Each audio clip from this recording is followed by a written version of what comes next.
Destiny, we are going to transform this frizz into a defined, beautiful curl with no gel. Ooh, I'm so excited. Let's do it. Me too. Let's go. We want hydrated curls without being greasy and heavy, and we want curl definition without being hard and crunchy. Yes. Flo-etry and Shook are going to do exactly that. So I'm going to start off with the Flo-etry. This product has Profaxil 18, which micro-disperses the oils throughout the hair, and it really allows it to penetrate the hair without feeling heavy. So now we have the Flo-etry in the hair. I'm going to coach the curl along and twist and work around the head.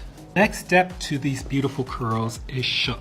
You got to shake the Shook. So we're going to shake the Shook because we want these curls to be defined, frizz-free, and bouncy. So I'm scrunching the Shook in. When working with curly hair, I like it to dry naturally, but if you're pressed for time, you can use a diffuser.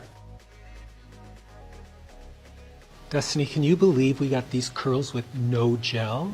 Incredible, and just an appreciation for the bounce. Yes, it's all about the bounce. It's phenomenal. It's super lightweight. I can move it around. I can fluff it up if I need to get that extra volume. And even in the back, it's super curled up and coiled, and I think it's one of my hardest parts of doing my hair. Sometimes the back doesn't coil as well, but look at this.